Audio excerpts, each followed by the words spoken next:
Bonjour à tous, alors petite présentation sur le salon ACFRI du CIRA 2023 dans les conditions du direct.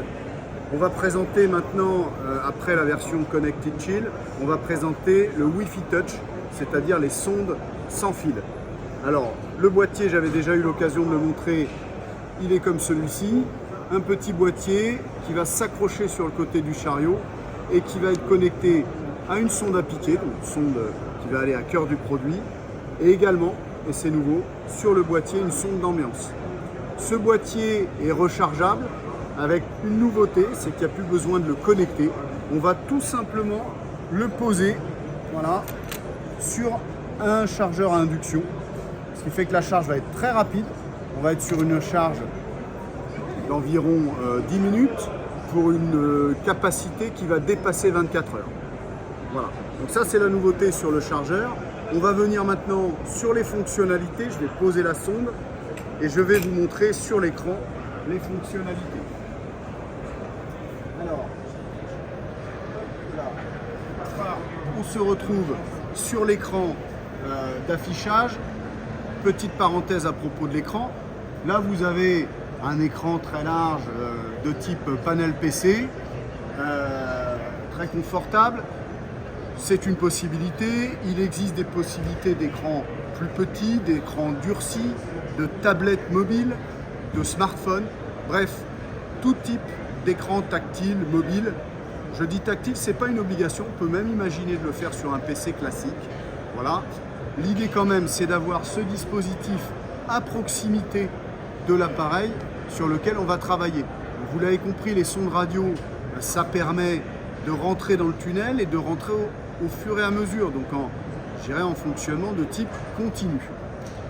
Une fois qu'on a mis notre sonde radio sur le chariot, qu'on a piqué notre produit, on va venir ici sur l'affichage et tout simplement, on va indiquer que l'on lance un mode sonde.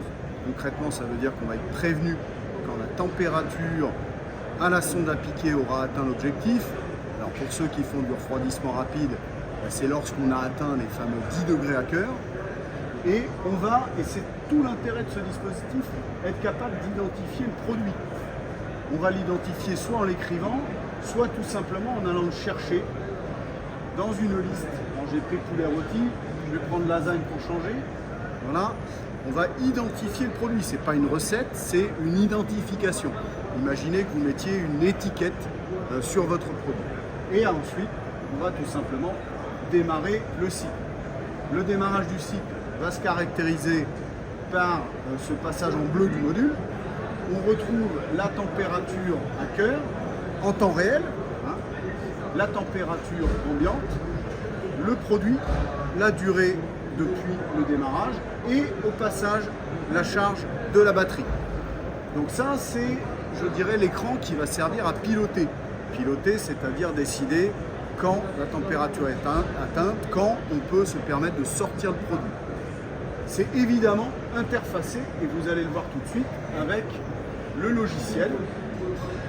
Et vous constatez ici le module 1 qu'il a été enregistré. Donc là, le logiciel, lui, va enregistrer ces données pour permettre de les ressortir sous forme de consultation. On va le voir maintenant, de consultation de type courbe.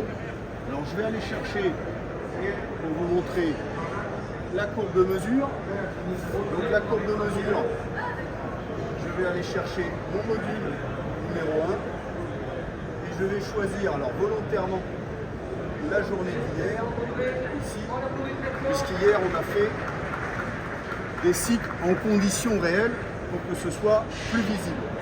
Donc vous avez à l'écran le cycle de refroidissement.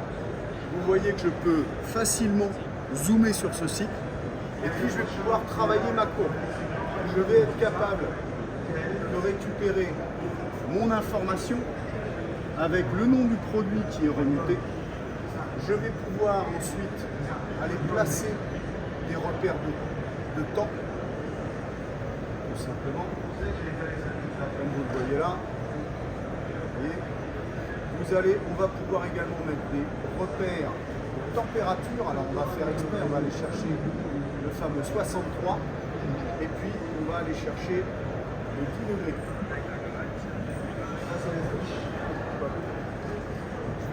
verrez comme vous le feriez vous sur votre écran. Et là, vous avez effectivement cette courbe avec l'identification du produit, avec le passage 6310 et le temps, l'intervalle entre les deux. Ça, c'est une consultation de type courbe. Bien entendu, sur un établissement qui fait beaucoup de cycles dans la journée, vous me direz que la consultation de type courbe, elle est un peu fastidieuse. Donc on a prévu une consultation plus facile, plus simple, plus rapide, de type tableau. C'est ce que je vais vous montrer maintenant. La consultation de type tableau, on a une consultation avec la même logique, c'est-à-dire qu'on va aller chercher les modules qui nous intéressent et on va choisir les deux modules, on va choisir la journée d'hier et on va valider. Et cette fois-ci, on voit apparaître effectivement des cycles enregistrés. C'est tous les cycles qui ont été menés hier sur cet appareil. On retrouve le module, on retrouve le nom du produit, la date de début du cycle, la date de fin du cycle. Et là, pour les besoins, j'ai fait effectivement un cycle avec une information supplémentaire, c'est-à-dire que j'ai la durée du cycle, mais j'ai aussi le seuil spécifique 6310 avec la conformité et avec effectivement le temps de passage. Ce tableau permet facilement, sans intervention, non seulement de ressortir les cycles, mais de justifier du passage des intervalles dans les temps réglementaires. Voilà le principe de consultation, cette fois-ci sous forme de tableau. Je vais revenir rapidement sur le module.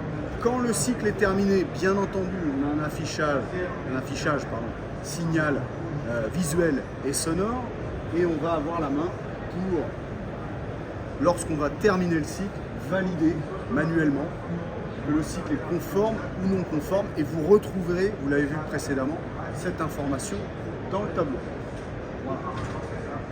Voilà pour une présentation rapide de la fonction Wi-Fi Touch. Wi-Fi Touch, c'est-à-dire les sons de radio interfacés avec le logiciel Acfreesoft. Je vous remercie de votre attention et je vous dis à bientôt.